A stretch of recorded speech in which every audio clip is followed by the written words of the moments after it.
project running here again, see where we're at. I believe when we left off, we had everything working as expected, and the balls are bouncing off one another again. Perfect. So we successfully migrated over to gpipe. Our code is much more composable and clean. Right? Like this is what our main function effectively looks like now. 2 function calls. So, okay, what did I just do?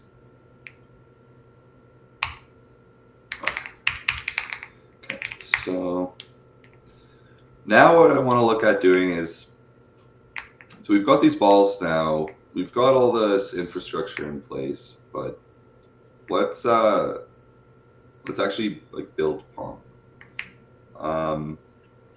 So I want to add in a second type of actor. So effectively what we're going to have here is an array of ball or paddle. And we need to model this relationship.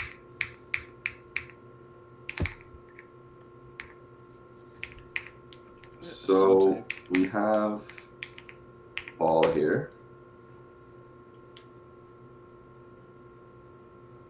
which we've defined here. And we've decided to use this custom instance that we've created called renderable to determine whether something can be rendered to the screen. Right? Because previously we did something like this.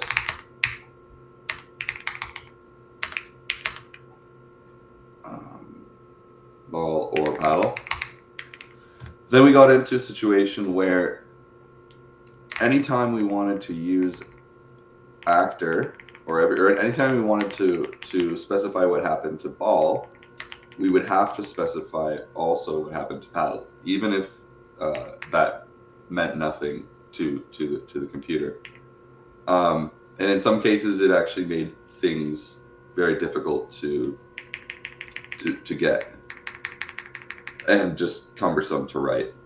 So effectively, what we can do that's kind of better is we can model our data types independently, and then we can just say that they both implement this concept of renderable. So we can use type classes to specify, the different logic that we want for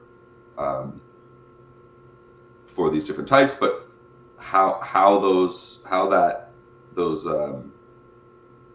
functions work together, right? So like for a ball, for example, create renderable for a ball does this logic, but create renderable for a paddle will have different logic, right? Like you can see here, we're creating a circle and then creating a vertex buffer from circle. In the paddle, we're just going to create our rectangles. But now we've effectively specified an interface where it's a contract saying that if I've got a function working on renderables, that any instance or any type that implements an instance of the type class renderable will be able to be used, right? And we've seen that already before with these type class constraints. And so we're actually gonna write at some point today, we're gonna write a type class constraint using one of our own type classes. So that'll kind of a neat thing to do there. So yeah, so really effectively what I'm going to do is I'm just going to copy this. I'm going to create a paddle.hs.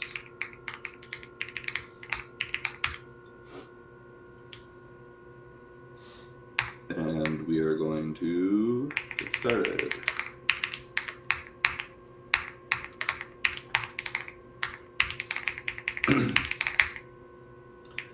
All right.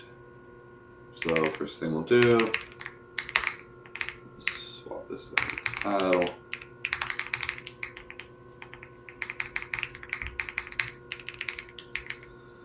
Okay, so now paddle's still gonna have position, except now size. Size is not gonna be a float; it's gonna be a V2 float. Right? So we got width and height.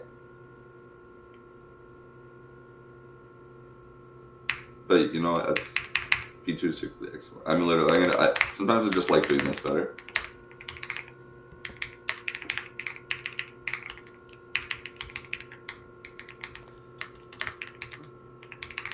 I mean, it's ultimately the same thing too, anyways. It is, right? But the V2 can sometimes be arbitrary. Like, it would be good if we had like a width and height type or something like that, because then it's more obvious.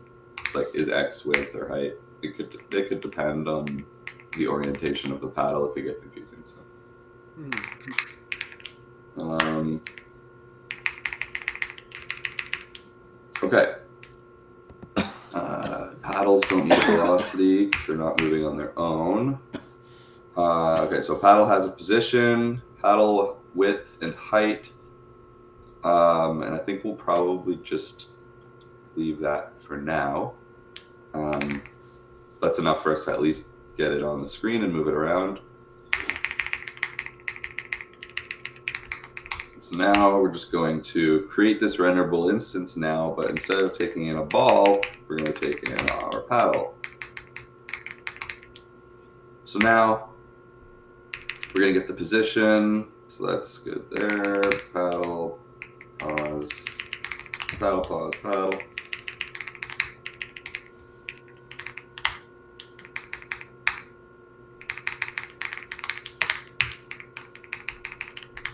And we'll just do this for width and height.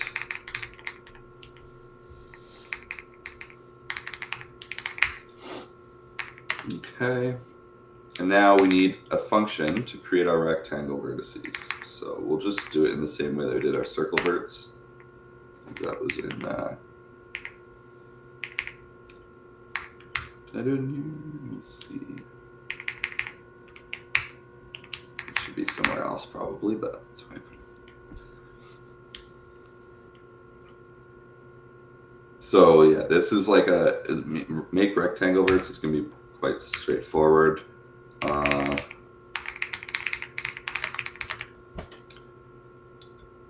going to take in the width and the height. And it's going to return our V2 float.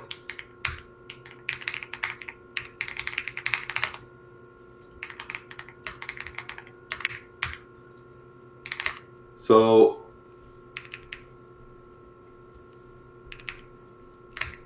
this is something that can just be manually generated.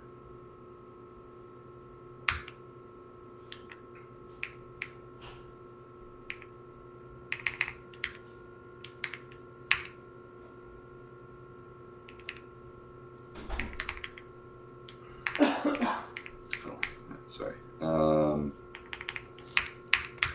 There. So effectively all we need to do here is generate a couple V2s.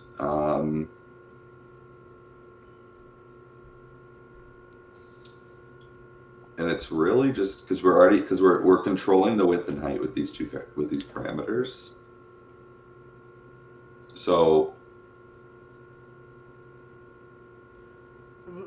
and we only need to make three like V2s, right?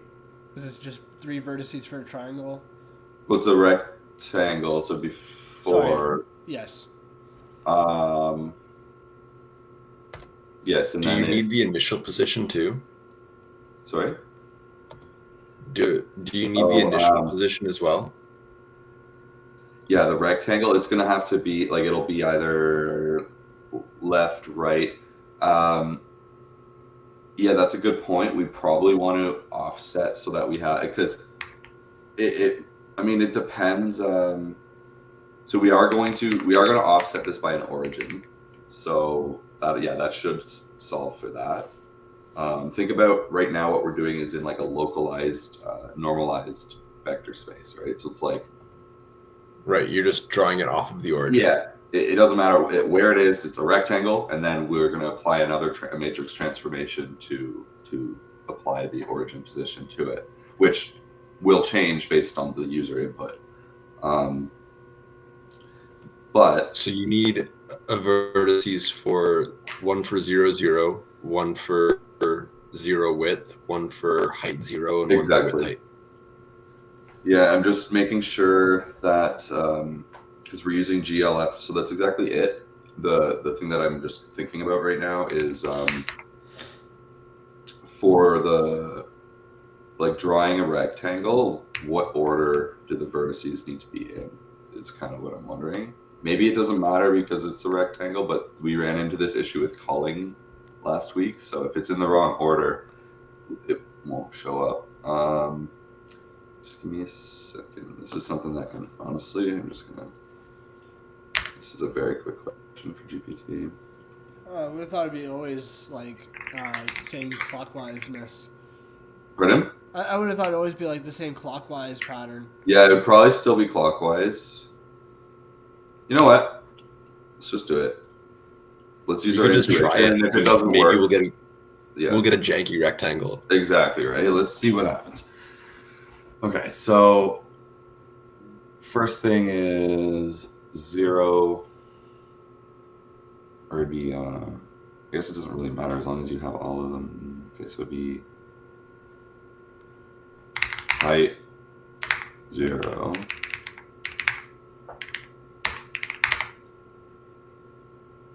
Okay. So, wait, no, that's width. Sorry. So here, and then we're gonna go height, but width. So then width, height, and then we're here. So now it's width 0.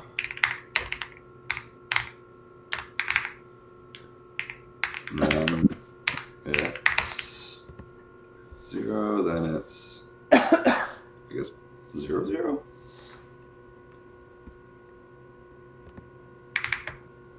Yep. Yeah. I think so. Yeah. Okay.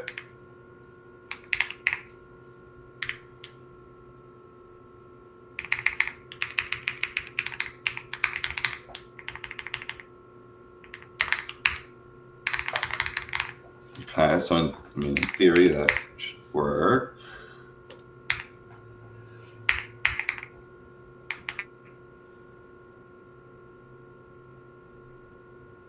Create vertex buffer from circle. Give me a second. The function seems weird, like because we've already got the vertex. Like it seems like that function could be just create vertex buffer as opposed to create vertex buffer from circle. Like it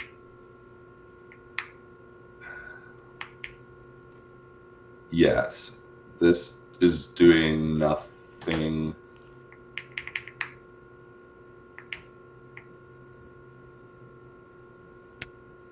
Nothing specific to a circle. This was just, we were kind of just screwing around here. Looks like the end of the function's the same. Yeah. Yeah, so what we can do is just generalize the name of this then. I'll just say from verts.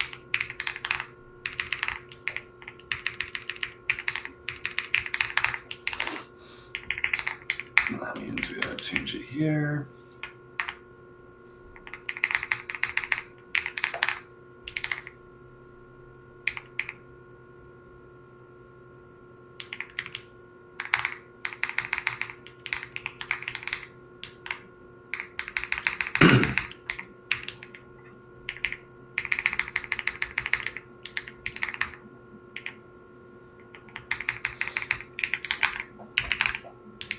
You can see now how, like, as we've already kind of built a lot of this infrastructure, it now becomes very easy to add stuff. Right? Okay. So we have paddle Okay, we have a paddle. So now what we need to do instead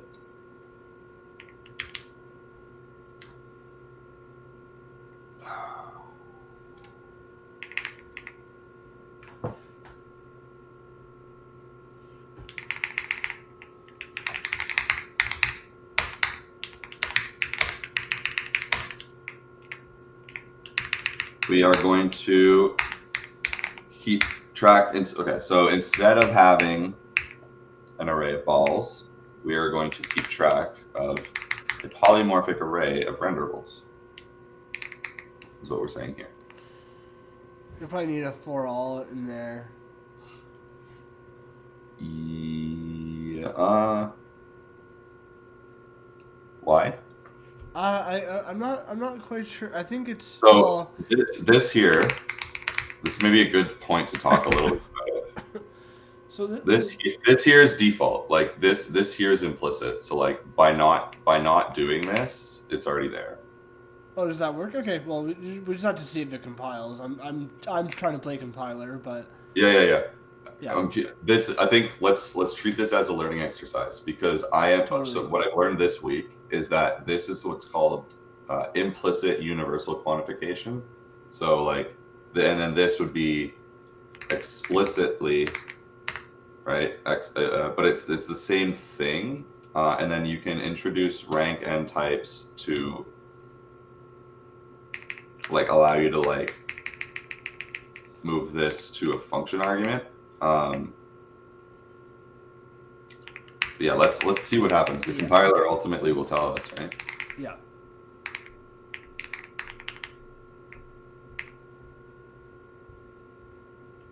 And then ultimately this is good too now because, right, like we initially had this thought of like a concept of like an actor. Okay, so like we have there typically in game development you have actors on a scene. That's kind of how the language is. And so we have this concept of actors, but there's not every single operation or whatever that you apply to is going to apply to every single type of actor, right? For example, a ball doesn't get user input, right? Whereas a paddle receives user input. So that's like a very simple example, but it's a fundamental example of where the different actors have different functionality, but in certain contexts they need to be treated as the same, right? And so within the rendering context, these are treated the same, but within the game context they'll be treated differently. And so what's kind of nice here is that like with this game state, we can effectively build out other type classes that we allowed here, like, right? And then maybe we swap out. We have like, because I'm just thinking about this now, we're probably going to need something like environment, and then like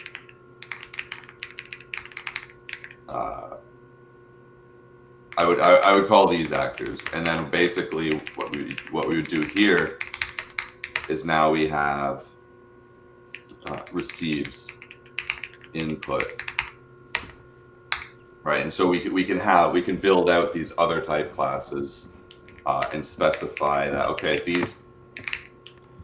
these two are similar. They're both expecting renderables, but in the case of a game state actor, we're also, which is like something that can be controlled by a player or something, right?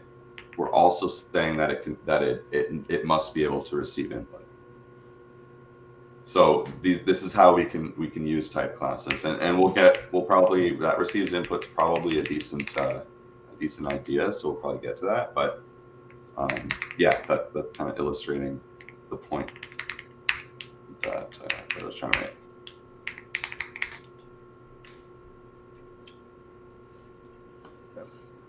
Okay, so now we have our list of renderables. We're gonna have to refactor some code to change that from, actually. Well, maybe. No, actually, probably not. No, because it should still be treated as a renderable because we have an instance of ball. So we'll take a look. But now, effectively, what we should be able to do now is rather than just adding, like, where do we initialize game state? Oh, yeah. So now,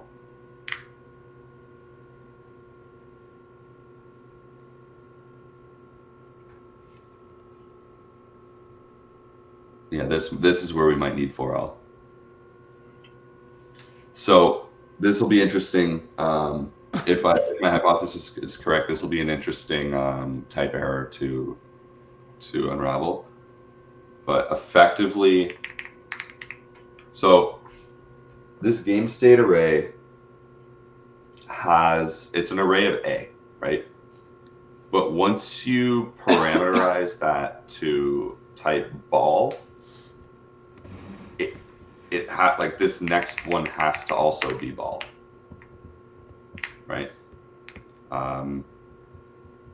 Arrays, I believe that's because arrays in Haskell are by default monomorphic. And so in order to make them polymorphic, I believe you do need for all. Am I correct about that, Dylan? Yeah, no, that's correct. Yeah. But I'd like to see the type error. So I'm going to leave the for all out. And then we're going to do it.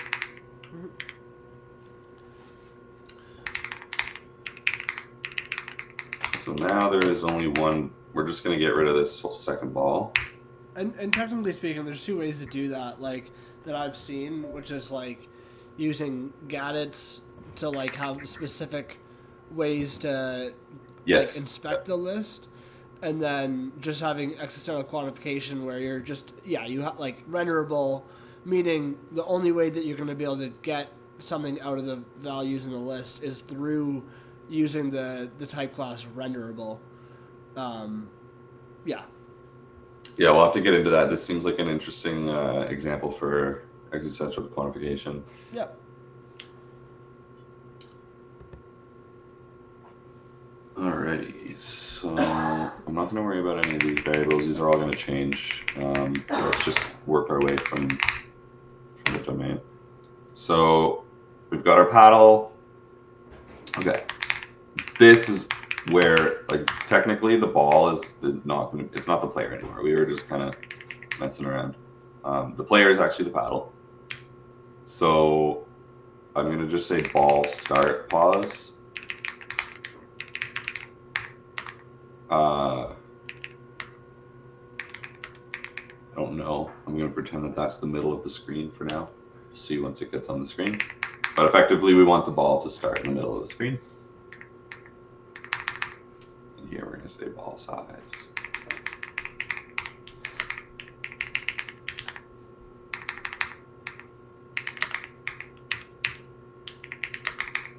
Clean this up a little bit.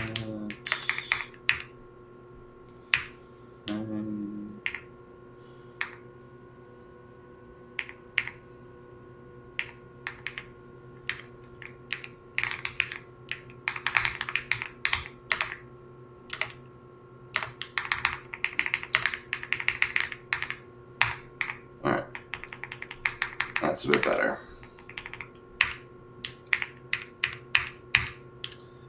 Okay, so now here we go. We've got our player start pause, and then we need the, it'll be the same, so I'm just going to say paddle with equals, say 0.1 paddle height equals 0. I have no idea what these numbers mean, by the way. I just know, I think we're like somewhere between 0 and 1. And once we get on the screen, we'll adjust it. So here, paddle height, paddle width. And then this will be paddle planet.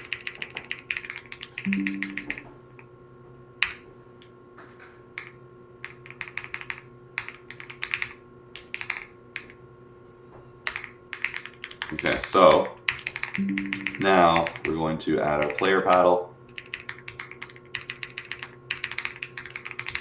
our game ball. So I'm going to adjust, basically we're going to just get this stuff onto the screen now, but we got to kind of fix, because we removed the other ball. So I'm just going to come in here and remove any reference to this other ball and actually switch that out with, so that'd be,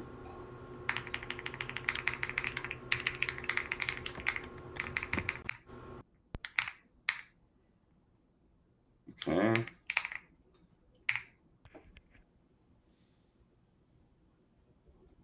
Wait. So if you notice something here, this is actually doing the same thing as my, so I guess we weren't even really using the renderable instance before. So,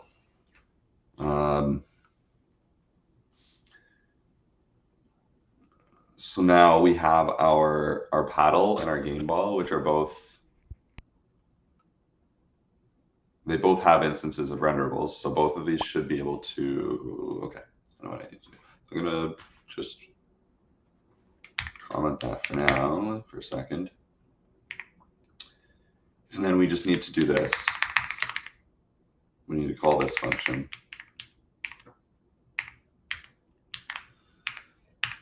So we'll say create renderer, and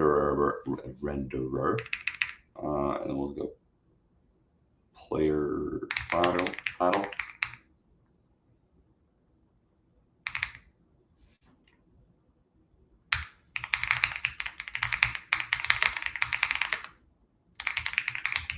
Look at that. Isn't that just beautiful?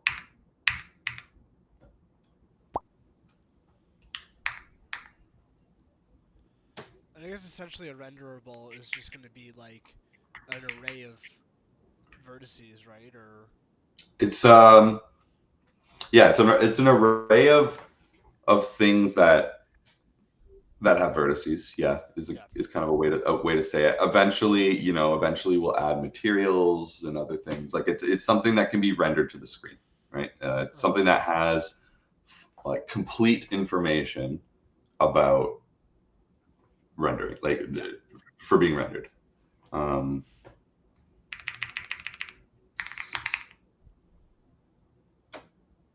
Pure scene. So I was taking renderers. What was it? I think I just named something a little weird. I'm just gonna check the type of scene to make sure that array of renderable data, which is this, which I return from where?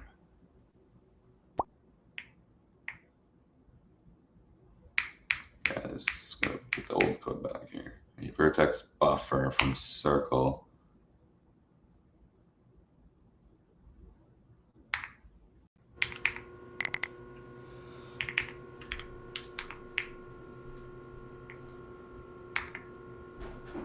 Ah, yes, okay. Just making sure. So these do return the create renderable function. If we look at the actual thing here, we are specifying that it returns our renderable data. So effectively now, we just need to do this.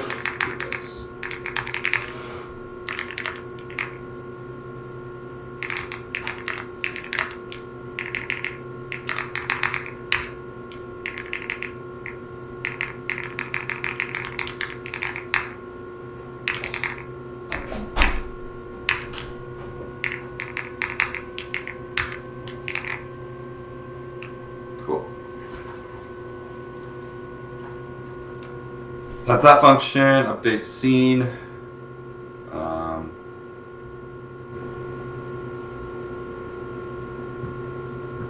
This would still technically work. It'll just make us. Actually, no, I don't think it will.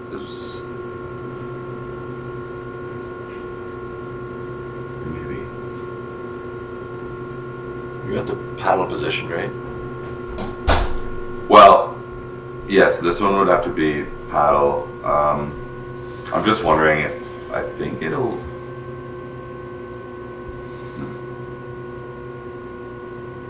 We're gonna find out. I am wondering if it's gonna know that, like, by this point here, that this is a ball and this is a paddle, right? But we'll see, because it's polymorphic in the array. So, okay, let's try it. Ball, this is paddle pause. Okay, it's gonna do weird stuff for now, but right now I just want to see that we're getting everything rendered. So let's not worry too much about it. Update scene, update game scene, run game step. Where do I have run game step?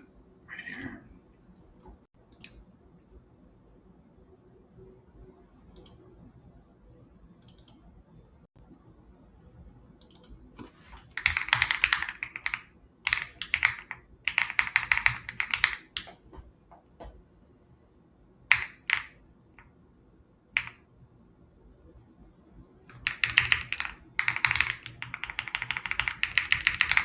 I have to change.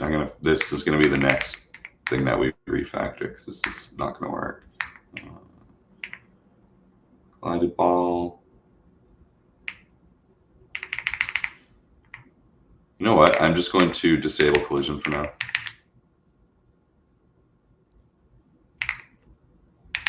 Yeah, just to get us moving here. I'm just going to return. It's just going to do nothing.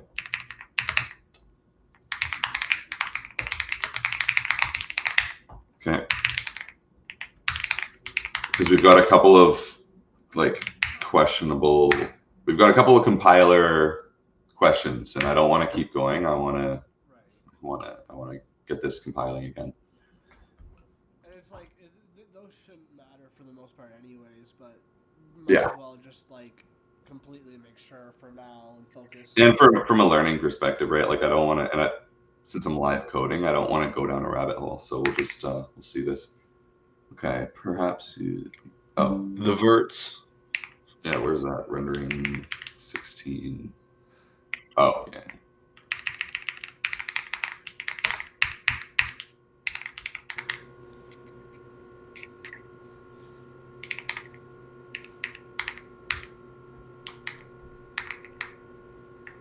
Oh, that's all.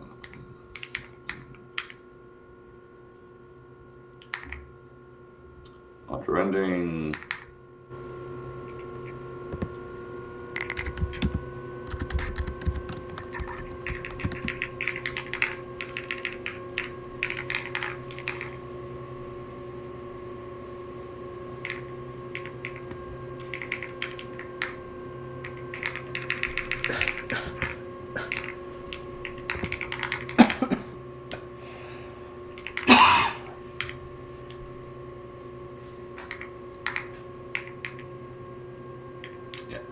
There we go.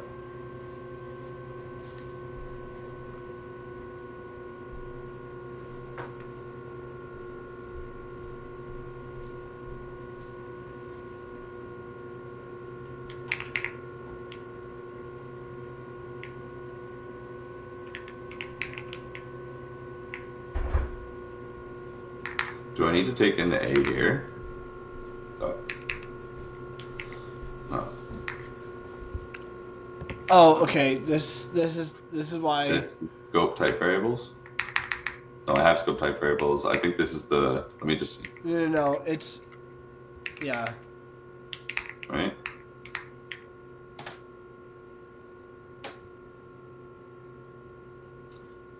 Oh.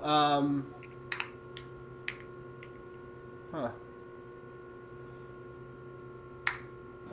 It does need an A after game state. Sorry? Doesn't it? It does need A after data game state. Oh. Like in the Different equal sign. In the head of the game state, you're saying? Yeah. Here. Potentially, but it's not. That's definitely not what we want from a design perspective. Well, and that would require us to make it one of the. Exactly. That would require us to only have one game state of one type of actor. Yeah, I think what you want to say is, I think maybe you need to add the language extension, universal or existential Yeah, I was just gonna quantification. say this is a language extension Oh, for thing. I'm sure. just trying to think of which. It could be EQ. You know. Yeah, existential quantification. And I think this just like, No. Is it? huh?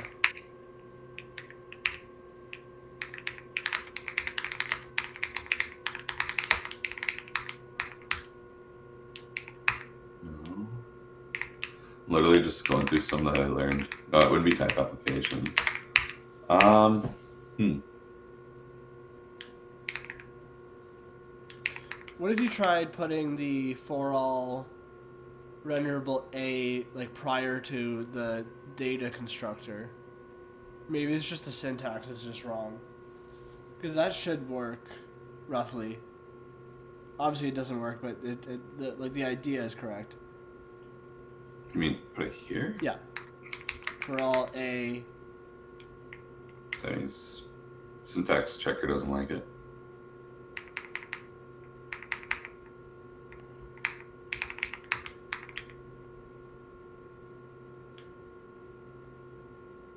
Rank n types. Okay.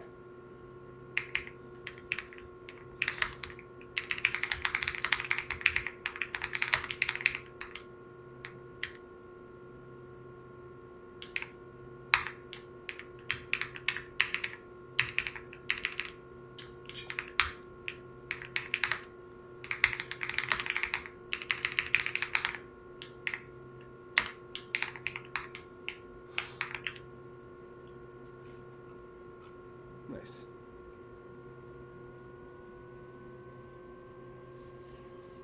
Yeah, you say nice, but I'm very confused now.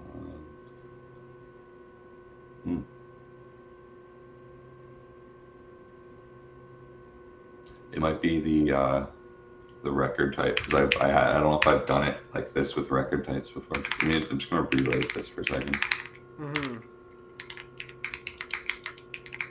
So I guess this is really just saying this.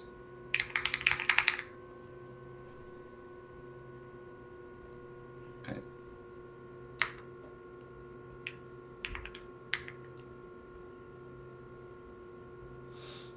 No, I don't even know. This is weird. Like, this is correct, I guess, but.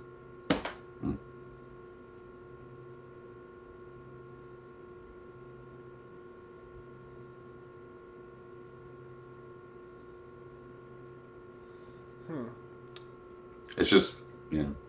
Yeah, I don't know if I've honestly used this with the record type before.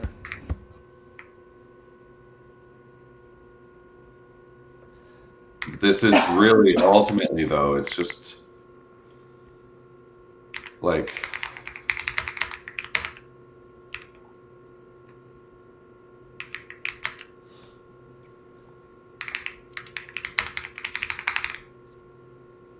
right, like that's effectively what we're building here. Mm-hmm. And so what I'm used to is like that, I believe.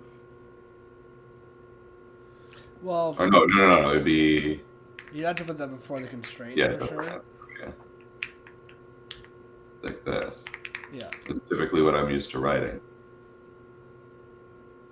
So if I know Haskell, in some way, this is exactly the same as this. Right? Mm-hmm. Okay, can you just try? Might as well just try something quick, since it seems to be like possibly just a syntax thing. Move the renderable A outside of game state as well. Like, yeah, like for all A, renderable A, game state. Here. Yeah. Move that. That seems weird though. Okay. I mean, we'll do that. Yeah, it's weird. It's definitely going to be weird. Yeah. We'll do that for sake of.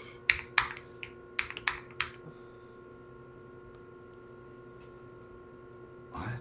Okay.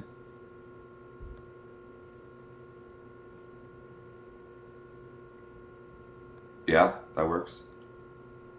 Wait, it does? Does it not? I got the same errors as last time. Oh, yeah, it works, yeah, but like, why are we getting those cannot use record selector errors? I guess that's what I'm trying to figure out. Oh, escaped type variables. This was what I was kind of getting at, is that I think it's, I don't know if because like these are now two different types. Oh. Right? So I don't know if this, well, I mean, this is unsafe anyways. Like I wanted to replace this. Oh, yeah. So we were just doing this for like, while we were kind of testing out. Yeah, because if we think about that, that's kind of saying based on the index, return like a particular type. Exactly, right. And here it's saying that so escaped type variables, meaning that it's kind of lost context of which one is which. Yeah. So I think. So the only way we can get that back is by doing.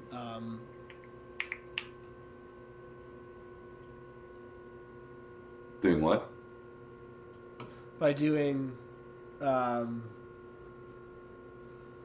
renderable.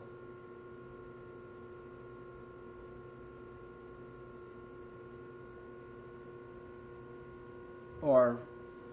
Yes, but this is the point. Yeah, so this is where it's. So once we change it to this array of renderable A, do we just completely lose everything about the A? Well, we can't. Yeah, we can't just go and grab it now unless we have an interface that we've defined. Like we can get the renderable about it. No, I know, but we need all the information. And we can. I guess what I'm saying therefore is we could add other things. Like we could say it's also showable, it's also EQable, etc. But yeah, I know, but we need to do specific operations now. Yeah. Okay, so we need to do specific operations. That means we need to. We effectively need to have a type class where that operation is unified, but the implementation. So similar to how we did this here, right? The implementation inside of create renderable is different for paddle and for ball, right? Yes. I have an idea. Yeah, go ahead.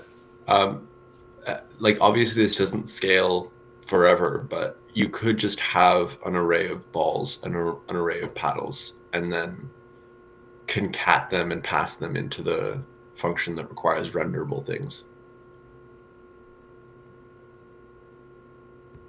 Yeah. Yeah. I mean, in my opinion, too, the ugly solution works better than the, proposed, fancy solution. I mean, is it fancy or is it just a type class? I think it's gonna get fancy. Yeah. Well, this is one of the things I was interested in with Haskell and making a video game is how do we handle ultimately this. This is kind of one of the big questions I had. This is the big. Personally, what I was gonna say is to just make a type class of this is where we get into movement and everything, right? Yeah, and I mean Cool. Let's see this through then. Yeah. Yeah. That would work. Like, because I guess the question that I think that's really important to like maybe even talk about as a group is just Yep. like is a is an arbitrary like list of like any type a good design. You know what I mean? Like because we could always have game state instead of just game state being a list of whatever type of whatever value. We could have game state be like, you know, a struct with like very specific fields. And then it'd be really easy to like get information we need. Yes, if you want to build it once for that specific use case, right? Well, I mean, yeah. But I mean, like, it's not a bad design. I guess really just the question is like yeah, if okay, if I wasn't just like teaching, let me put it this way: Uh-huh. if I wasn't teaching a lesson, or like if I wasn't instructing, and I had this was a project that was due to a client, and it's due by next week, right? The client does not care if I use a type class here. Yeah. At all, right? And so you will have to make these. I think it's very important to understand that there's going to be these times where like it's critical for you to make the right decision. Like or it can be like right decision in terms of like should I spend time to do this the absolute proper way, like should I generalize this so that I can use it, or should I just get it working because the deadline's tomorrow, for example, right? Okay, so But yeah, go ahead. my thought on this is like I feel like that's like a different trade-off in Haskell, right? Like I don't know, like I think like if you do that, like let's say you do that in JavaScript, then like that's I think why that's a true statement that you make there, or really in any language, but just to pick on JavaScript is like one of the worst examples because it's awful, but it's awful for scalability as you write more code, and trying to change code is heck, or hell, but like you know, and I think that's where the problem is that like going back and changing it is awful, but I think that's the big one. I think that's the big problem. Sure, like I think that's if you're comparing with another language like JavaScript, absolutely, right? Like that's the big benefit is in Haskell. It doesn't matter what we write, if it compiles, it's going to be easy to change. But the like let's set that as the floor now instead of JavaScript as being the floor. Okay. Like if you're say you're working at like a Haskell company, right? The Haskell company is gonna, like, for example, like I'm just using Mercury as an example. They're going to expect that you implement a type class and that you create like they literally had this discussion with me that like that's why they're trying to teach these things to their developers, is because it increases productivity so much. So it's kind of, yeah, like you're right. If you're trying to compare with like JavaScript developers, right? But if you're trying to compare with other Haskell developers, these kinds of things do like yeah. Fair enough. I mean, because when you're working in a company, everything you do, like if you have to redo it, like sure, yeah, you can redo it, but like that's money, right? No, I don't. So I don't disagree on the output. Like I don't disagree on like eventually getting to the point of having a type class. Yeah, yeah. I just think I wonder then. Yeah, so good idea to keep that as a floor because we can bash JavaScript all day. I do think it's important to mention that, but yeah, like Yeah. At the end of the day, comparing to like how this comes down to just my opinion is like I found like I've ended up like writing libraries by just like all I'll write like the garbage code, and then I'll like look at it after and be like, huh, this is really easy to change, and then that's where I see like that's where like the pattern is like just so But clearly. is that not effectively what we're doing right now? That's effectively what Right, we're doing right now. because for example, like we did all of this like the cheap way using exclamation mark 01, exclamation mark 01, like we're doing everything, and now we're like, okay, well there is actually a relationship here between these, but there's also a difference, and so we're just modeling the difference. Totally. It's the way that I look at that. But yeah, like it's very important to like on principle to not go down these rabbit holes, right? Yeah, and I think too, like even with a lot of the language extensions, I find that like that's where it's really helpful to try and do the stupid thing first, and then ultimately you'll end up seeing that like this pattern is described by a language extension such as existential quantification, you know, and like and not just say there's not. Like there's obviously a million ways to learn it, and not just that. But like, I guess what I'm trying to say, like, going back to the question of like, is that not what we're doing? I think yes. I guess I'm just wondering then, like, have we done enough stupid? Good point. You know, because like I think we've done enough stupid. If it's like all we're doing is just, pardon me, all we're doing is just rendering. I think we've done enough stupid there. I think like it's very clear and obvious, at least to me. Again, I don't know video games as well as you do, so like, tell me to, you know. That's also another factor here. When you know a domain, like it almost like there's sometimes where you're just like, I know this, and I know this relationship exists, and I need to model it, right? As opposed to like, I think this relationship exists.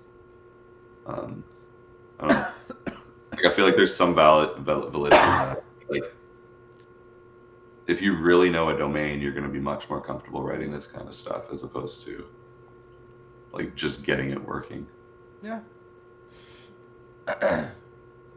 Yeah. Well, I think it comes down like, what I'll say is this: is like, is someone who knows Haskell video games very perfectly, I would have no doubt that they should start like with the abstract.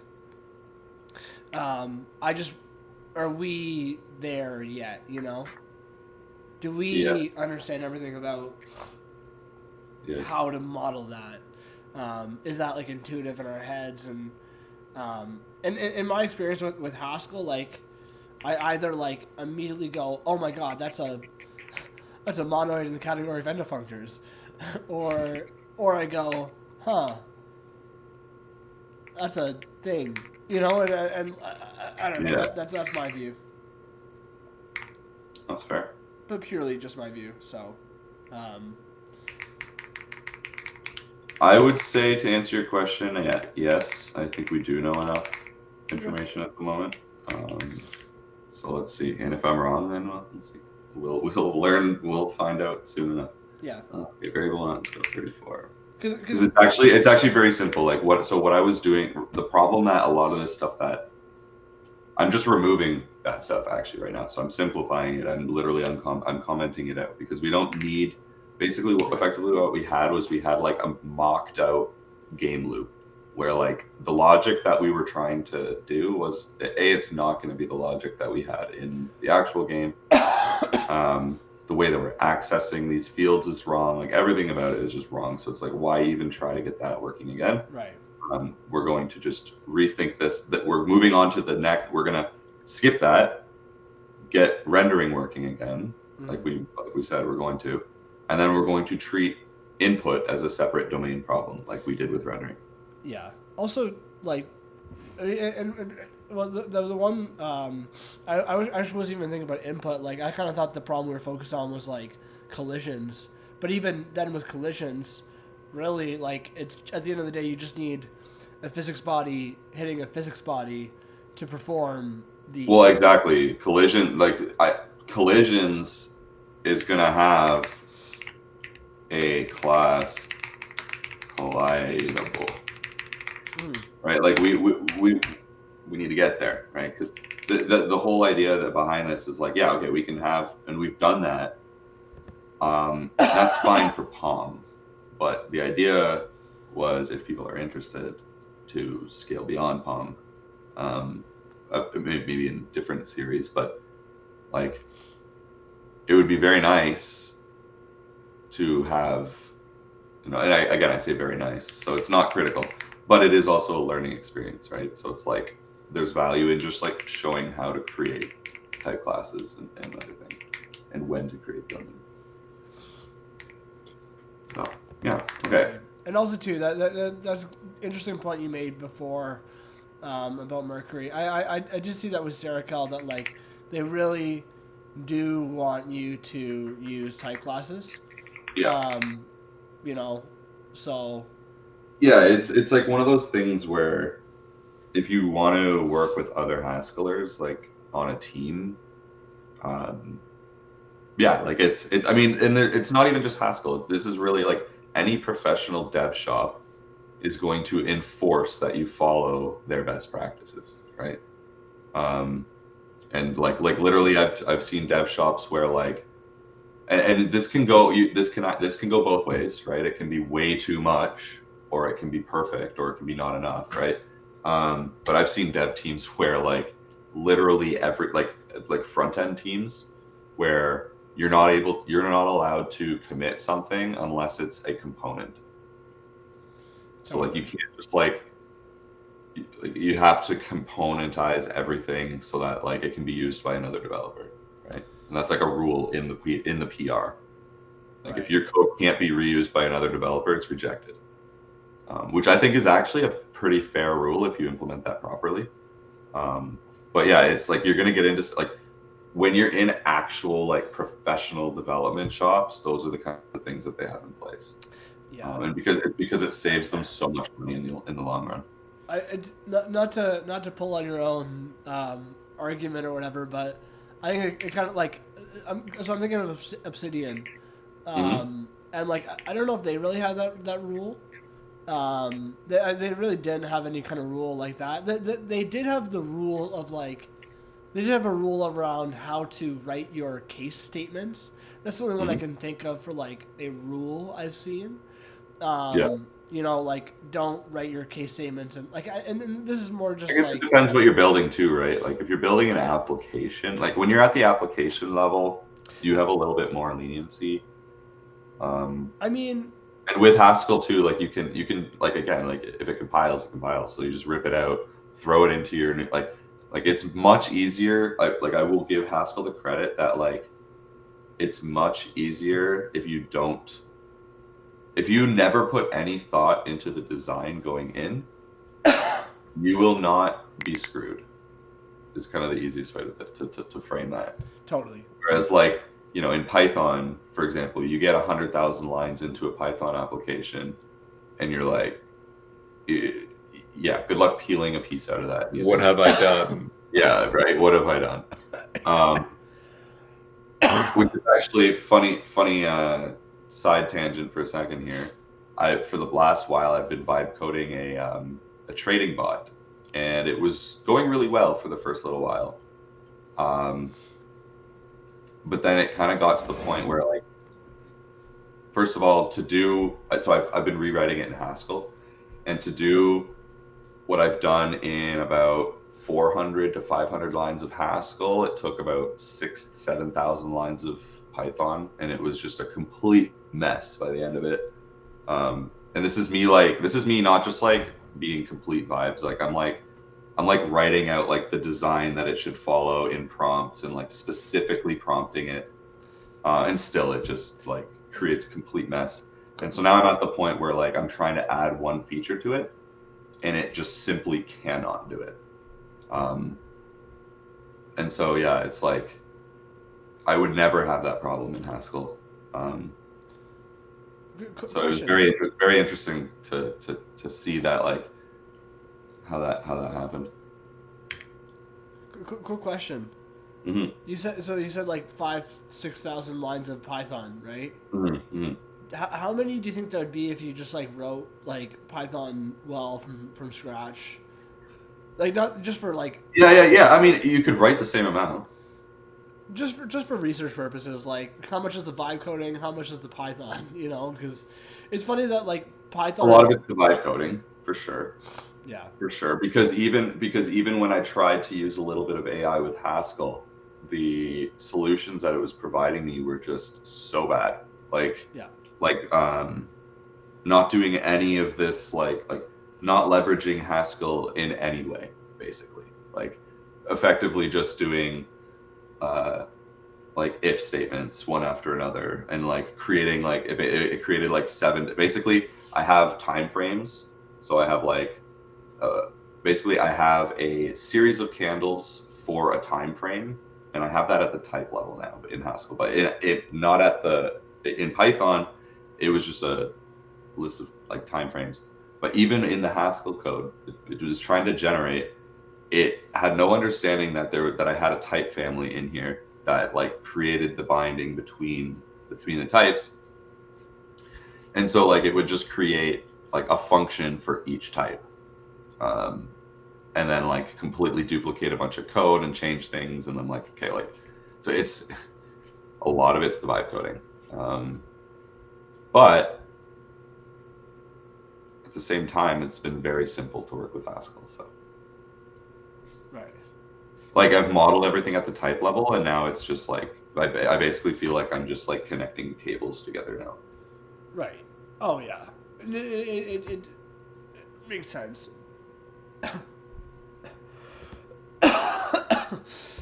Sorry, coughing fits all the time. Oh, good. Rendering does not export make rectangle. I mean, but birds. even like I think the interesting thing is like, and part of why I asked like how much is the vibe coding, how much is the Python is like, because if I had to guess, like let's say I don't know, if I had to guess like 500 lines of Haskell, how much does that translate to in like perfect Python code? It's probably still going to be somewhere in the ballpark of like at least 2,500 lines of code. I would say that, yeah, because my 400 lines of code is all it's all types, Yeah, and right? Like, and like not yeah, even just for the exactly. sake of No, argument, I'll just bring it up. that's even the other funny thing is like yeah, how much of it is even like actual expressions and Nothing, functions? almost nothing. You know, Maybe 100 lines. because like in Haskell, like like, that's really the difference in a language like Haskell is you just have such a better ability to express like what. Yeah, this 125 lines. This is just type information, and then this is the one function that I've written to roll. It's a recursive function to roll candles forward. And it's actually, look at this, it's using, so I figured out that you can encode values at the type level, and then you can use what's called nat_val to bring value, or to go from natural to value. So it's actually pulling it down from it's pulling down a type constant effectively based on this type class, or based on this type variable.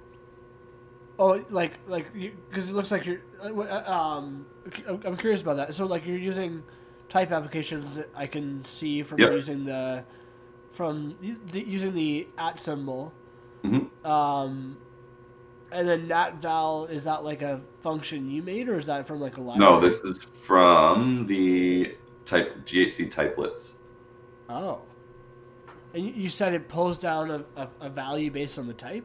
Yeah, so I'll show you. I think this is worth showing actually, because this is what I've been working on for this week. Well, that's very interesting though. Yeah, so watch. And I was kind of like, is this almost like dependent types? Like, Well, nats are used very often in dependent types. Yeah. So here, give me where the fuck is it? Time frame? I forget where. Yeah. So look. So I have a time frame data type here for each of the different time frames. TF1, 1 second, 1 minute, 5 minute, 15 minute, 1 hour, 4 hours, for example. Then I have a type family for the type called time frame seconds. For the type of time frame, And rather than, so if you know anything about type families, usually this would just be star, or it would be type, which is effectively just type. There's other types of kinds. There's other kinds you can use here, and one of those kinds is called nat. And nat just means that you can specify a natural number here. Oh shit. Right. So I've specified here that for the 1 second time frame, or it's 1 second, 1 minute, 60 seconds, 3, right? Exactly, et cetera, et cetera. So now I know at the type level how many seconds are supposed to be in the time frame. That's pretty neat. And so why that's kind of cool and why that's kind of useful is that so in my simulation, I have a list, or I have this all candles type, which is effectively just a bunch of different candle series. So I've initialized a candle series, which is an array of these trading candles here, which has a timestamp, open, high, close, low, right? So we basically just have a series of these, but that series is locked to a time frame. So any function that works on this series must have a 1 second difference between the candles, right? And this is important because you don't want to accidentally add a candle from the 5 minute time frame with a candle from the 1 hour time frame. That would be catastrophic. And you might do that by accident if you're just working on an array of candles. Right. So here you can't do that. So now we have a candle series, but this candle series is further specified with this time frame. And then specifically here, one of the cool things about that now is I have this load candles from file, but inside here,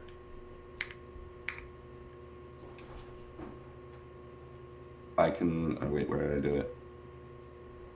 Okay, this function changed a little bit. I did actually write this in a way, so you can actually write functions in a way where, I think I have it still somewhere. I did it somewhere else, but where you can actually say, okay, now for this, I actually only want to accept 1 second, right? And so you can get even more specific and say, okay, well now for this specific function, we're only allowing this. It's not, it's not TF anymore. We're specifying. So I thought that was really cool. Yeah. But yeah, like that to me, and so this is really cool because then you can just pull that down and get that value. Right. And this too here, I can create an association. So I use another type family called rolling candle series. This is another idea that I had to effectively specify which, at the type level, which series rolls up to the next one. So 5 minute, the 1 minute rolls up to 5 minute, 5 minute rolls up to 15, 15 rolls up to 1, and now I can just, based on whatever type is currently in this this polymorphic or this recursive function, it'll just automatically get. So like this literally just specifies like get the next one. So like if TF here, it's gonna type apply. So if TF is if TF is one second, then it's gonna swap it with 1 minute. If TF is 1 minute, it's gonna swap it with 5 minutes. So I can use that. Huh.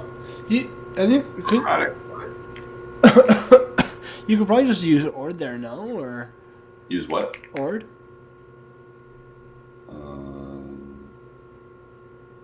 Potentially.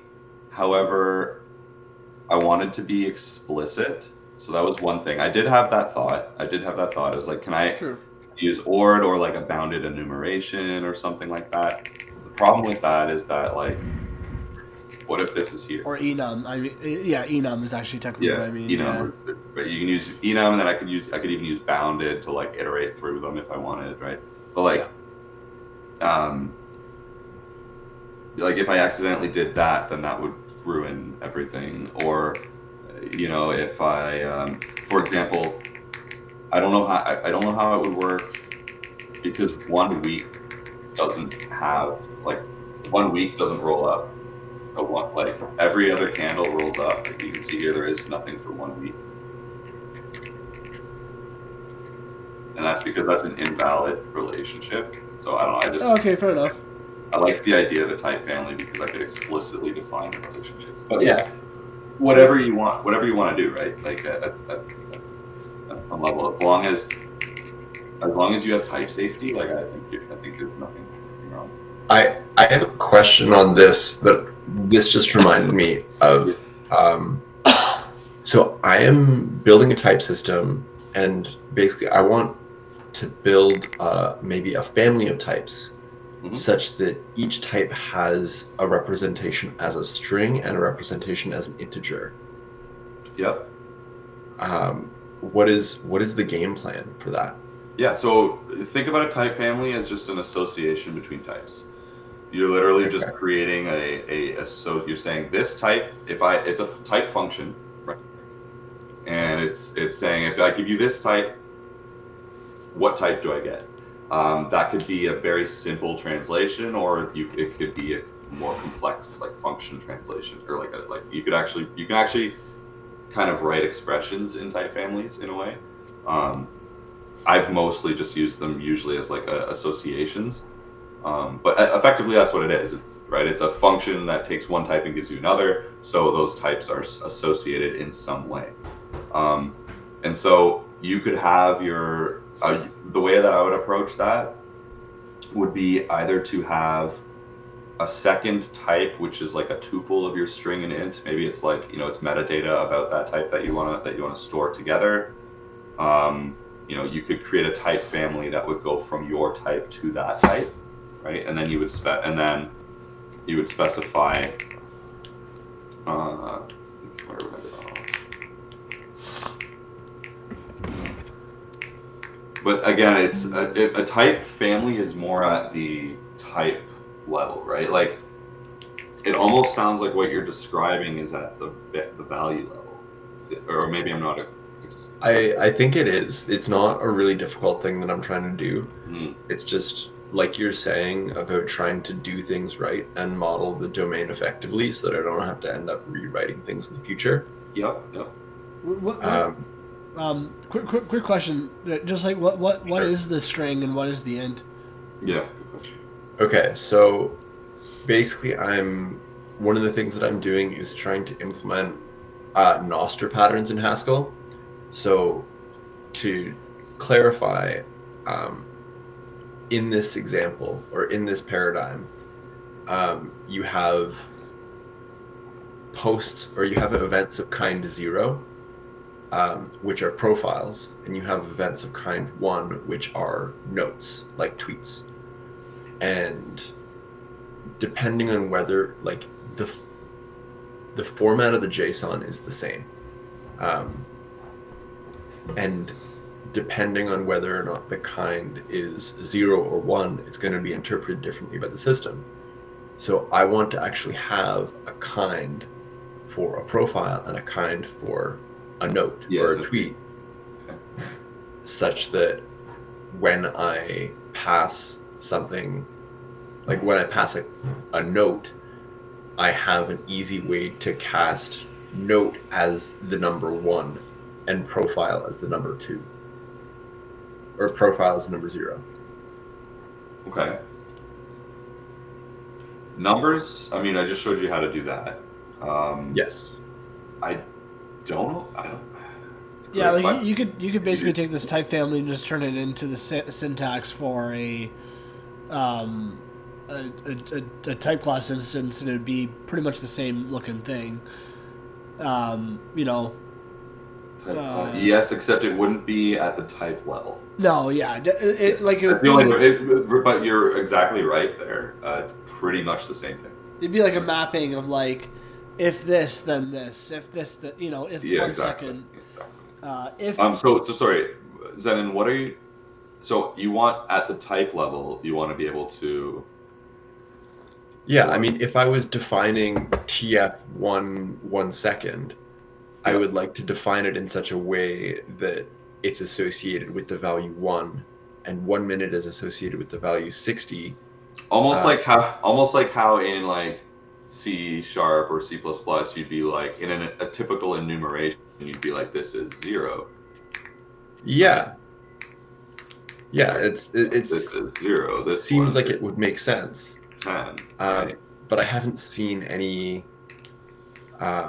This what I just showed here is the way to do it.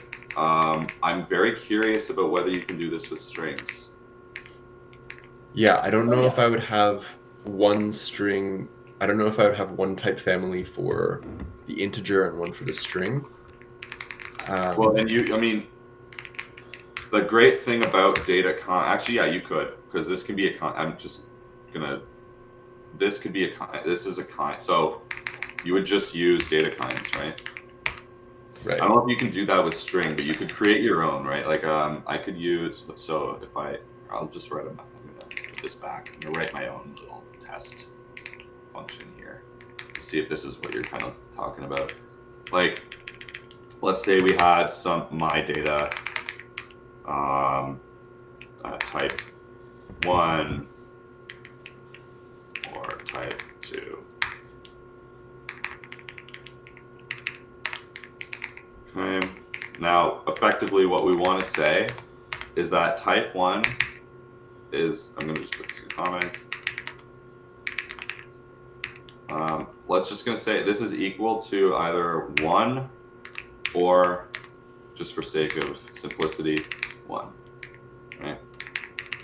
This is equal to 4, 4, 4.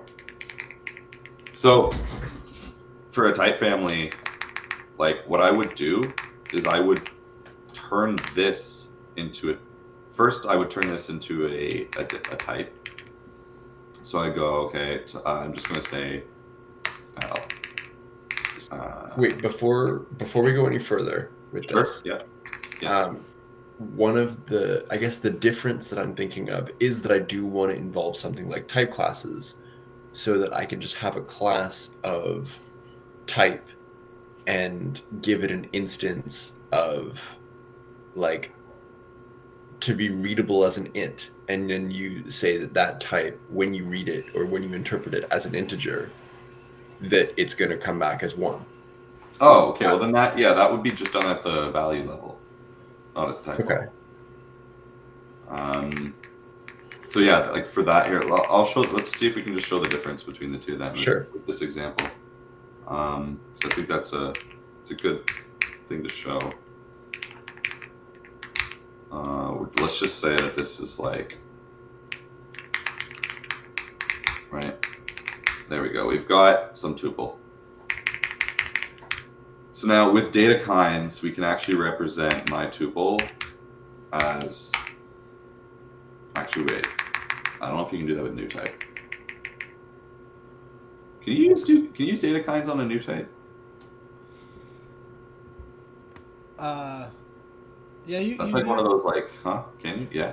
You probably can. I've never. We'll find out if you can. Yeah. You know what?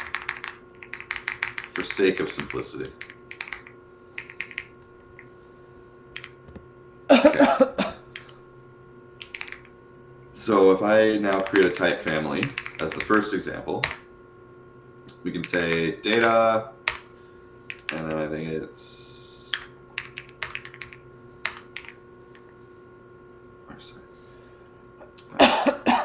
data family, my type family.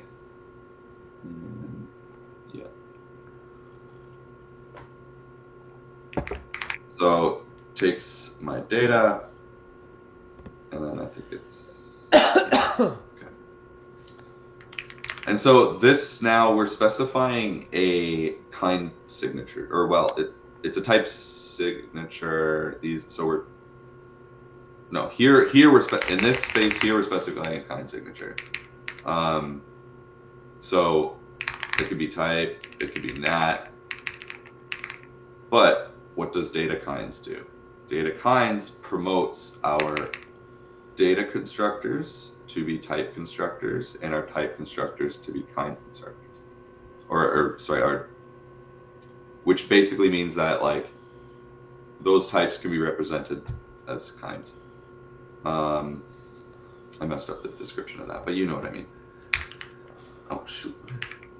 Sorry, maybe I'm being annoying, but like I don't think I understand like from the actual problem like why these mechanics are needed.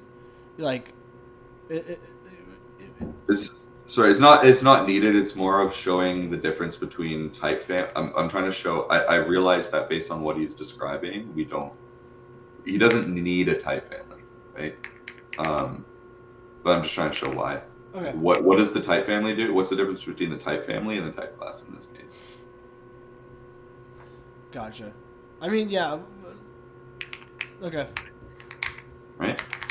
Isn't it ultimately just like one to do with one returns something at the value level, one returns something at the. Well, yeah, that is it. Is Yeah. that where you want me to end the example? No. I'm just trying to follow along myself. Sorry. True. Oh, good. What the hell am I doing wrong? Because this. I've been in and out because my nose is bothering me, but Yeah, all good, man. What am I doing wrong here?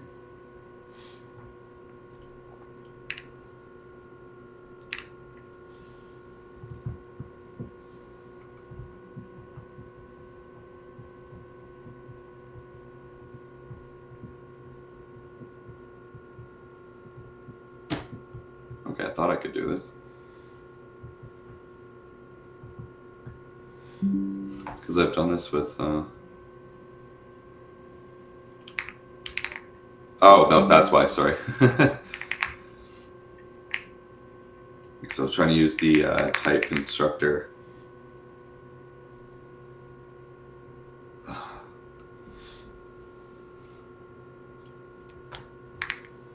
So this would be effectively how I would do that now is you say type 1. And now here's where I would go.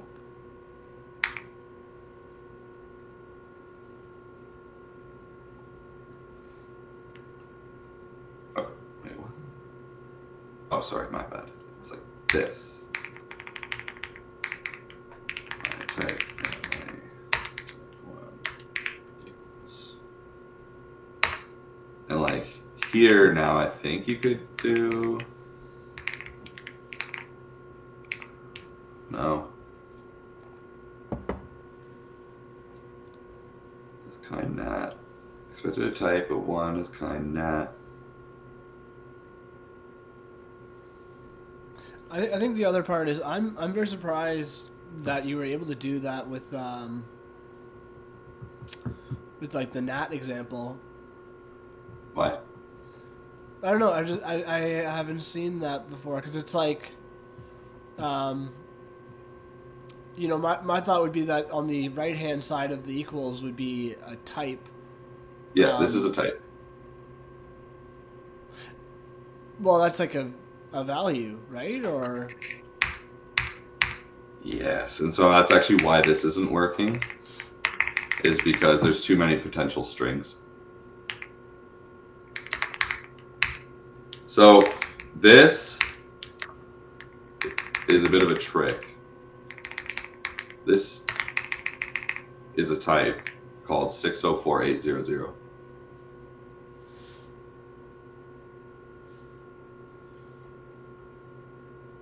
Which is defined by this nat. I don't know, man. I'm pretty sure that's a number.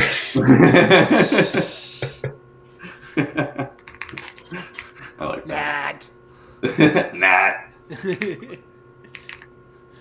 Right, so if we look at this, it's this idea of type. So it's, I think what we're looking at here is typelets, specifically. Typed list? Typelets, like literals. Okay. Language extension lifts data constructors, natural numbers, and strings to the type levels. Okay, so you can do it with strings. I just don't know how to do it, and I don't. Whatever, you can do it. So it doesn't It's seem kind like of beyond scope. I was just hoping that there would be a an eloquent answer, but maybe there's not. Well, there is. Like, there's two ways to do what you're asking. It's either you use data kinds with typelets, and you do effectively what I was just doing there, but there's just some syntax things you'd have to figure out. Or you do just the type class, right? So you have. Yeah, like a type class would be all you Yeah, need. it's the easiest way to do this, right? Again, my type. I'll just put this in. I mean, Right? even And really, the only reason you would want to avoid this is if you're protecting against type level mistakes. Like try to separate it. I find it gets difficult sometimes to separate, like, what do I need to design at a type level? What should I be what should I be thinking about at a type level? What should I be thinking about at a term level? Think about, like, if, like, a programmer can make a mistake. I kind of think, like, I think that, maybe correct me if I'm wrong, Galen, but that I think is the biggest way of, like, yeah. like, if a programmer can make a mistake implementing it, that's where you want type level safety, right? If it's like what you're describing just sounds like a mapping of values, whereas, like, here, sure, okay, it's a mapping of values, but I think of these as type level constants, right? It's like, if I get this type, like if I'm working with TF1H, it is impossible for me to get 900, right? And so for me, I like that type level guarantee, because that's going to protect me from making a mistake in the future, right? Simple things like that, like even just having this TF1, 1S, 1M, 5M, and having each one of these be a separate rolling, like these decisions, doing these things at the type level, you don't need to. I could have an array of like, I could literally just have 6 arrays. I could have an array of opening values, I could have an array of closing values, and then I could use an index and just pray to God that all 6 of those arrays stay in the same order, right? But that would be a terrible design, right? So it's like, you kind of gotta, it's about, okay, if it's gonna help me protect against making a mistake, type level. If it's going to protect the user from making a mistake, term level. Ooh, that's a good way of thinking about it. Yeah. If you're protecting the programmer from making a mistake, type level programming. If you're protecting the user from making a mistake, term level programming. Right. Cool. Because, I mean, really, even, like, you know, the first thought that's going through my head is I'm even, like, in theory, like, a simple if statement, like, assuming there's not more information that I don't know about the problem, it sounds like an if statement would even do the job. Like, you know, if 1, if 2, if 3, do this. Exactly. And so, like, I mean, at the end of the day, everything's a fucking if statement, right? And so it comes down to, like, where's your floor, and you know, how do you want, what's, you know, what level of, and also too, like, some of these things come with fluency, right? Like, writing a type family, until you do it like a bunch of times, it's not going to feel natural, right? So like, or like writing, you know, doing a series of compositions might not feel natural at first. So maybe you start out just writing case of left, right, case of left, right, case of left, right, right? Like, it's, I think it at some degree, fluency does play into this, because if you're fluent with the language, it becomes obvious. Oh, okay, I need a type class here, right? Oh, okay, I can add this function and oh, here's the type signature, right? I think the important thing is, like, not letting that stop you from just getting working code, because the working code will eventually build into that nicer code, which then makes you fluent. Yeah. Cool. Yeah. So the way that I actually did resolve this is by making a constant map, which is an array of int and string tuples. Okay. Yeah. And then I just wrote a function that when I want to convert from one to another, it just goes through all of the options. It, like, looks for the first value and then supplies the associated second value, or and it's a map, so you're gonna get, like, it's gonna be what, like order 1, or like it's like, oh, it's Like I think that pretty sure it's an O1 lookup. So like It's actually it's worst case ON, but when n is like 20 or even 100, it's not a problem. okay, you could even make it better. Or you could make it O1 with a hash. I'm thinking of a hash map. Sorry, but okay. Yes, I'm not using a hash map, but yeah, if I ever I mean start you're dealing fast. with Like it's performance issues, it's config. So I feel like you're probably fine. yeah. Yeah, maps are like everything is mapping. Yeah, like literally, even like what's the relationship between Zen and the map you mentioned, where it's just like it's a map as a value. Then there's the type class instances, which are just maps, right? That's also a map. This type family is just a map, right? Where if the key is TF1S, then the value is 1. Yeah. Right. Like I'm thinking like you're saying map is everywhere, and I'm like, well, yeah, wouldn't it be, right? Because it's like category. Like the whole idea behind category theory is that everything is a category. Yeah, yeah. And if I'm remembering correctly, a category is like the correct way of saying like basically like a I don't know what another way to describe it, like a mapping from input to output. Yeah, so, it's literally all it is. Yeah. The world can be described by mappings from input to output. Even physics, like physics time calculations or distance over time, and I don't know if you guys remember like doing or took like physics in high school, where you're saying we know the initial velocity is this, the collision happens at this time, what's the end output or whatever. Like even I guess what I'm saying is like any mathematical function is a map. Yeah. Right.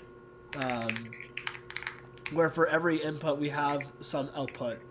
And a map value is kind of the nicest way to visualize that to start with, right? As a beginner, because it's just literally like, we can see all of the consequences and all the inputs and outputs, but everything is just basically the same idea.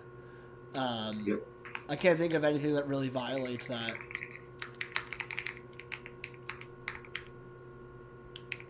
Yeah. And that's why Haskell scales so well, is because like we basically just have all these different variations of a map.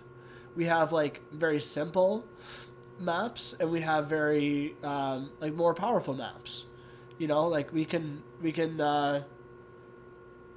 use like the actual map data type, right, where we have like a mapping from value to value, and then we have type class instances, which are a little bit more.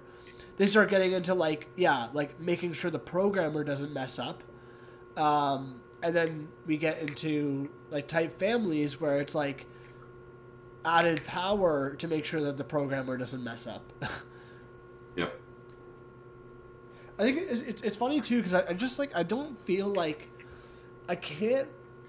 I don't know. I think like the one thing I've noticed with like on Reddit, on like, because I'm on Reddit a lot and trying to like spread the word about Haskell, but like is like the one common theme that seems to be like a good way to describe a language like Haskell. And again, there's many languages like Haskell. Haskell is just what we use to explain stuff. But like, there's a million, some that are even way better than Haskell. And it's just like safety, like that's really the difference in like between like a language like JavaScript and a language like assembly, versus a language like Haskell. So. Yep. But at the end of the day, it's all still maps.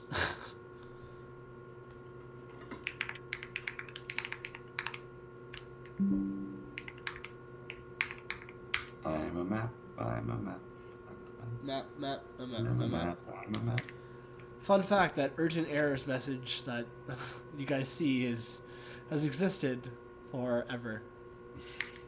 As a function due to Sounds urgent. Very urgent. I don't know why it happens, but I haven't looked into it, so that because there's other things. But actually, on that point, like do you guys get like email notifications from Ace or? I get a lot of them. It might Okay. be nice to have like Yes. one per day, or if Oh, I could okay. have a setting to say like, oh, I'd like to get these like on the latest hour, or like Do you give I personally.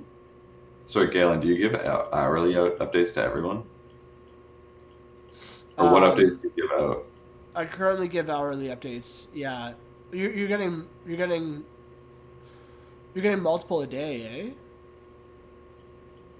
Zen? Yeah, so like a lot of the time if someone responds in a thread or if I get an at everyone, then I'll get an email for that, and then I'll also get an email for like, oh, someone posted. So I get notified twice for the same event. Right. Oh. Yeah, actually, I noticed that too. Yeah, the notifications are a little, and sometimes it doesn't show like the right message, but it's recently or like, cause that used to be a problem, but that should be fixed.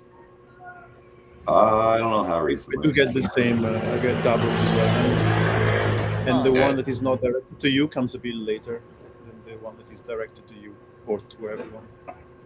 Huh. Because yeah, there should be what it should be is that, and again I'm fixing all this now.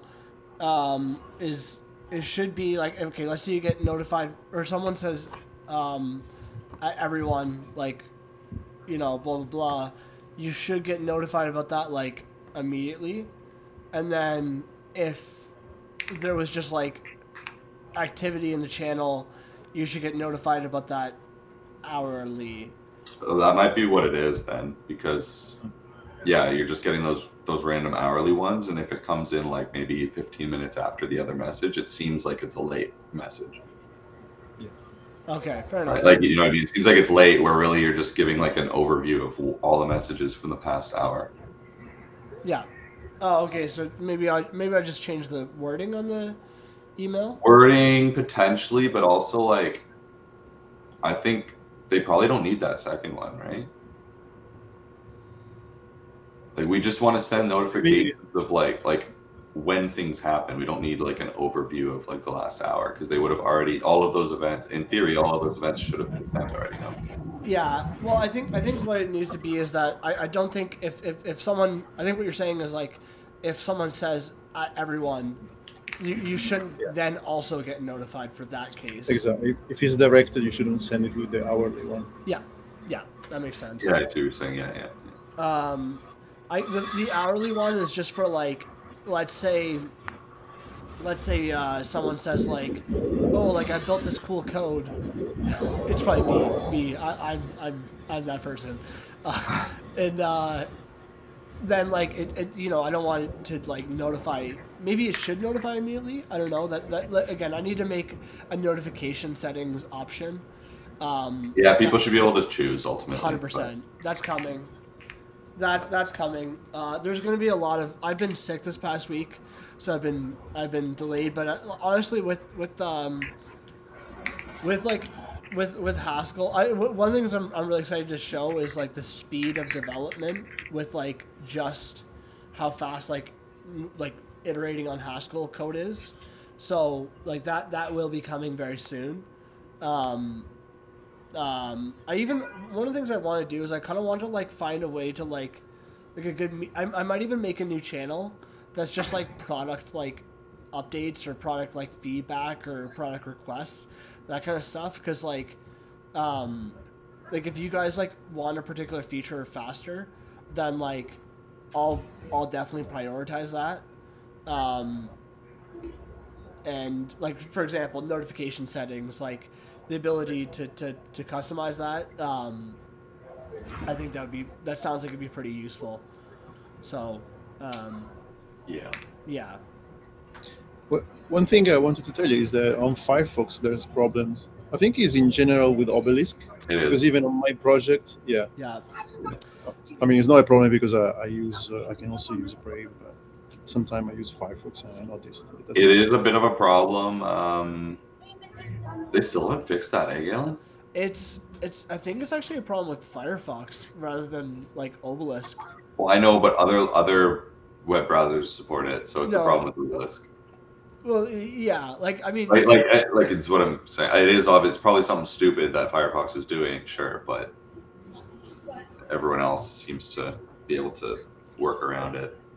But yeah, yeah, that's the one thing. Like when we were doing like a website, it's like shit. Like I mean, luckily there's not a ton of Firefox users, but it still is. Yeah, like yeah. there are users that would not be able to use your web app.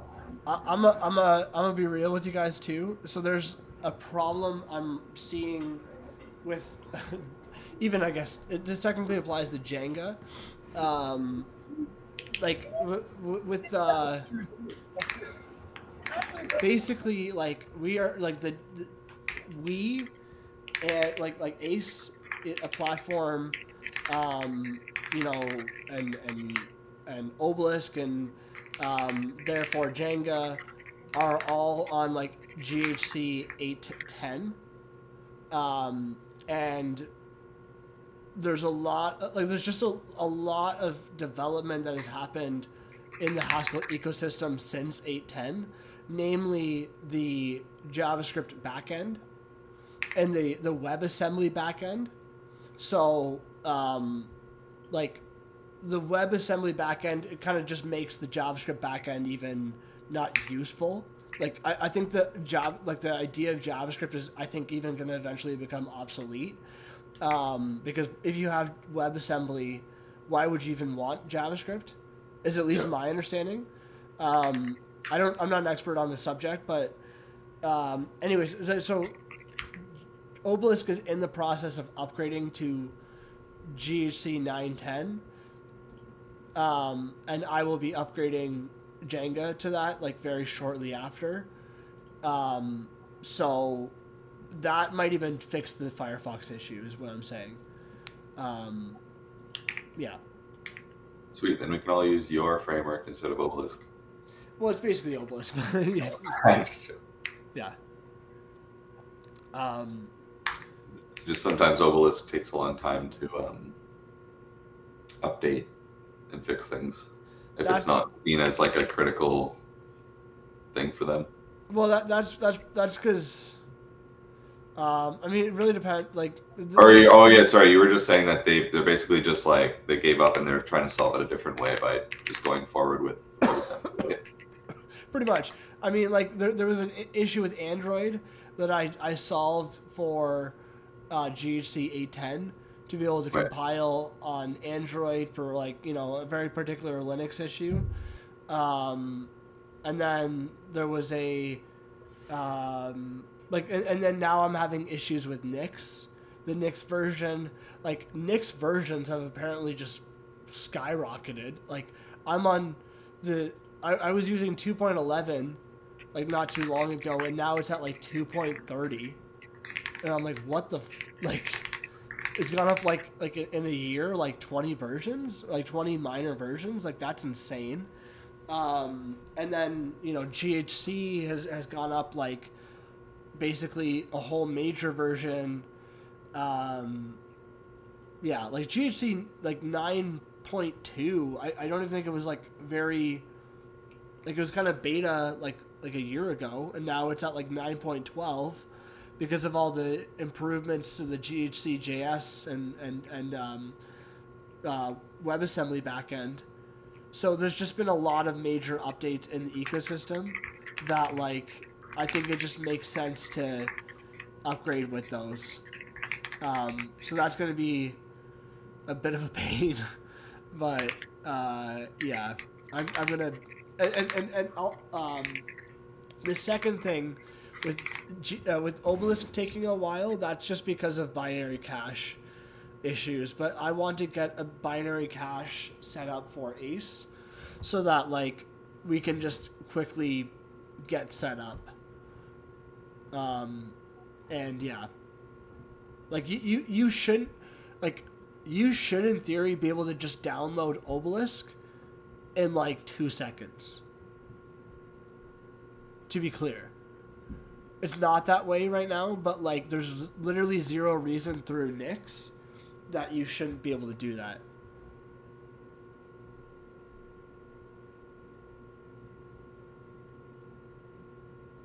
Hello? Anybody Yeah. there? Yeah. All right. Yeah, sure.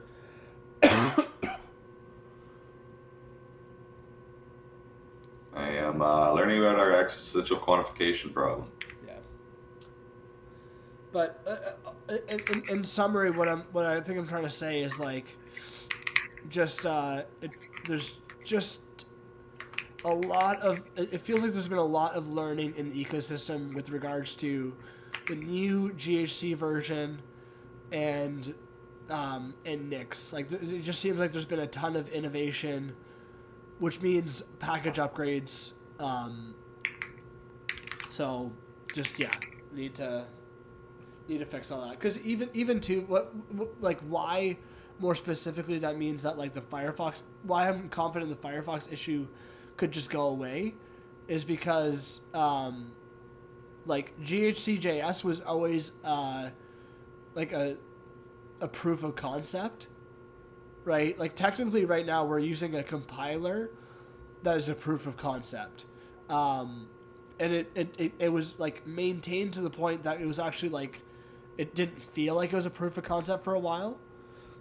Yes, you can use that. That's another thing with the new GHC. You can just use GHC 2024, and that implies a bunch of language pragmas. But basically, right, GHC.js is going to just, like, not be used anymore. So, it'll just all be GHC. And the other thing, too, is apparently there's a... this is actually part of why I'm making the Jenga framework, is because, like, it seems like Obelisk is not being as well maintained in the as it was in the past by like the company Obsidian who built it. However, there's like a lot of people in the ecosystem who do love Obelisk, and so I know that there's a guy, Merrill Lorne, who has built, like, who has been successful in building his company with the new GHC WebAssembly backend. So it might just be a matter of using that specific Obelisk, but we'll see. Oh, this was another question that I think I asked before. Also, I have to drop pretty soon. But I think the reason why I was asking about WebAssembly in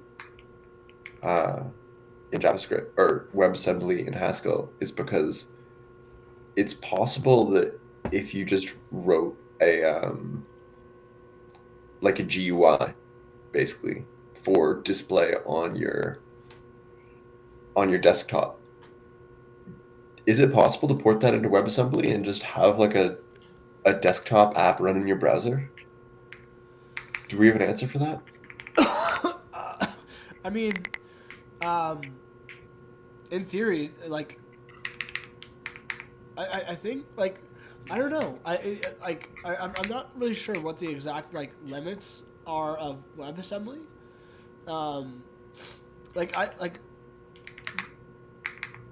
Because I can just live my way to that answer. Yeah. You know, we'll cross that bridge eventually. Totally. I mean, I would assume the answer is yes.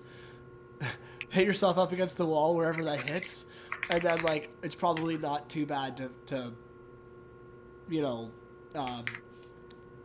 move from there, kind of thing. Yeah.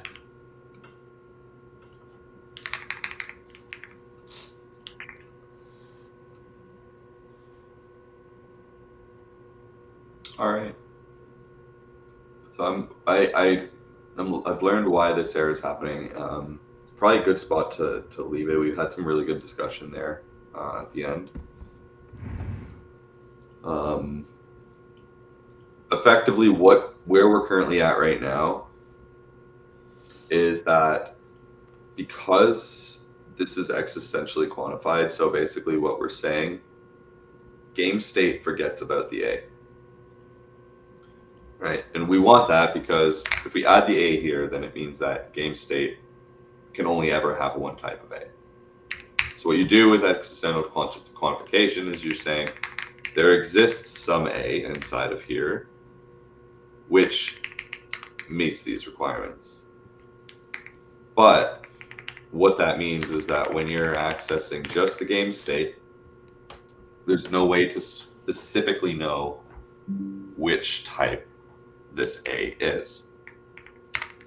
So there is a concept called existential wrapper, which would allow us to do this, which looks way nicer, first of all.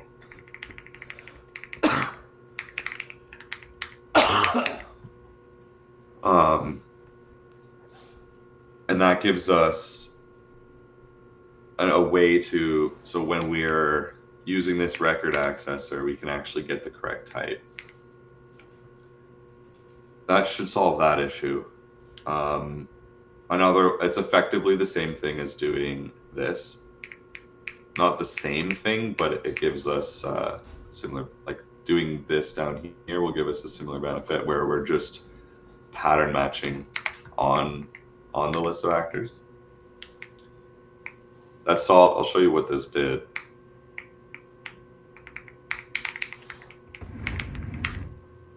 Gets rid of this here. Oh wait, no, this is different. Oh, it's because I had. Second. This is what we had before.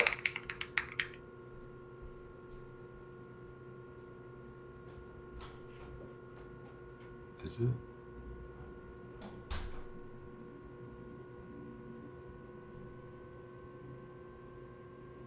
Oh no, wait. Oh yeah, that was because this is supposed to be.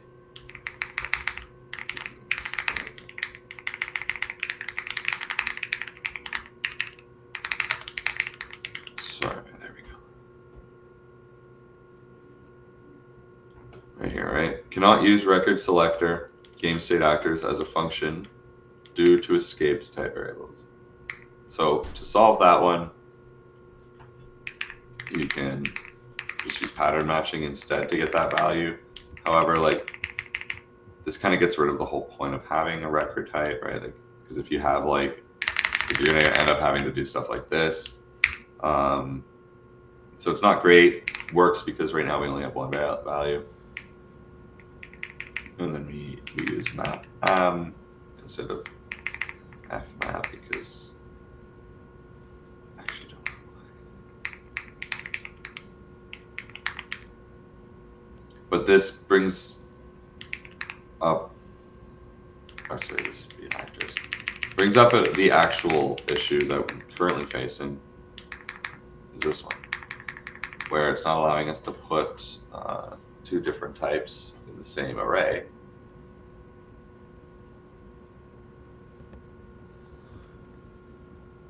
I know there's a way to do this. Oh yeah, it is the existential wrapper. Okay. Do we still have the extensions enabled? Sorry? Do we still have the language extensions enabled? Yeah, we do.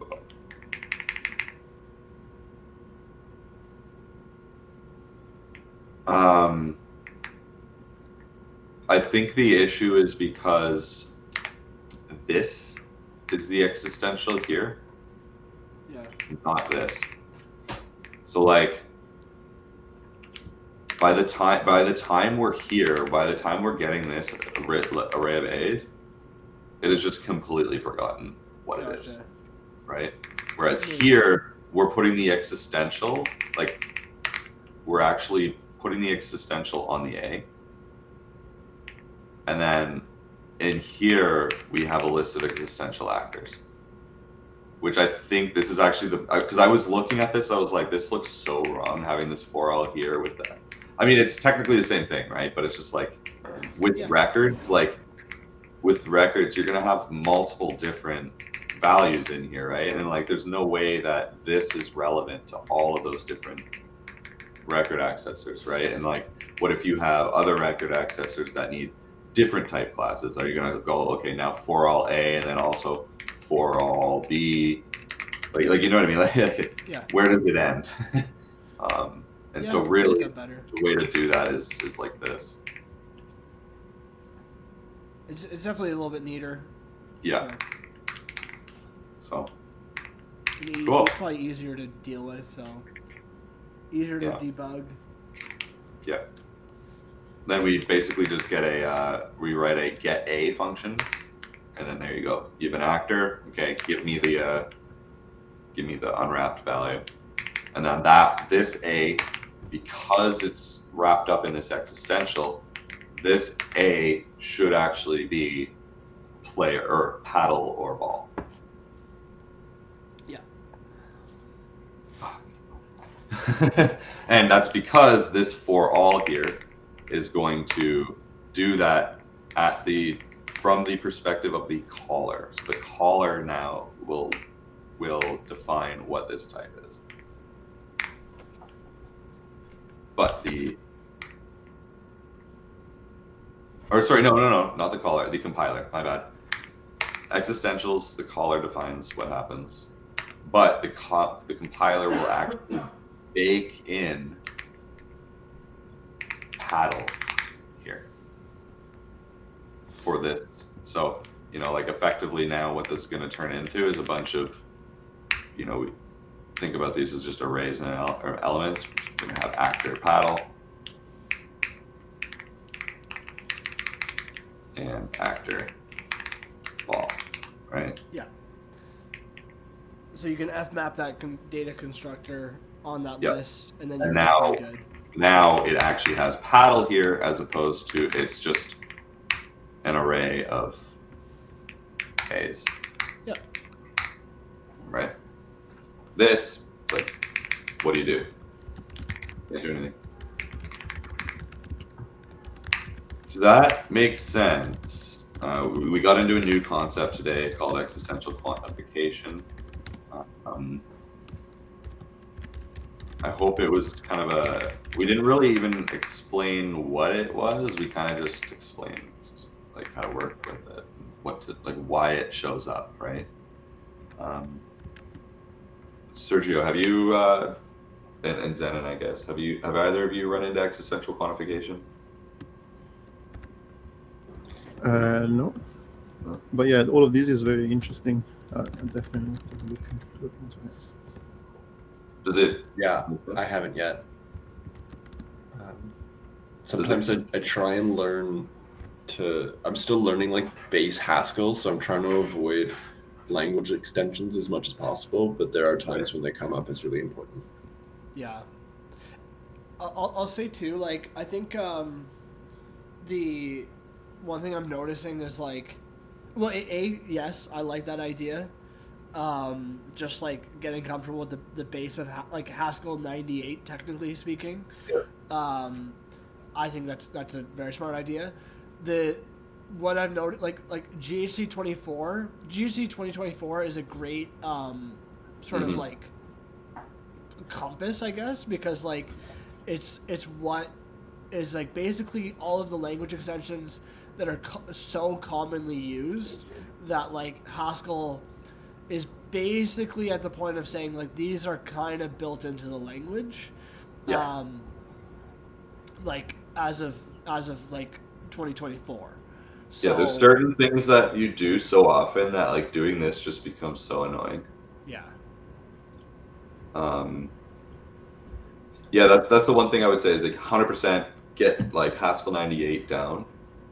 Then I will just say, if you're going into any kind of type level programming, definitely 110% look at the language extensions. I would even go as far as to say, just use GHC 2024.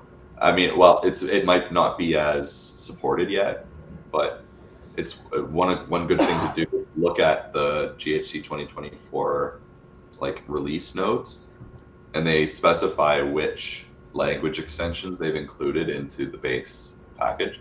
Learn those extensions, because really, ultimately, like that's now just new syntax, right?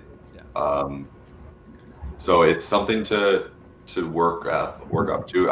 Honestly, it's something I'm still working on today. Like even today, I was like, is that proper syntax for existential quantification? It is, but it's just done in a weird way.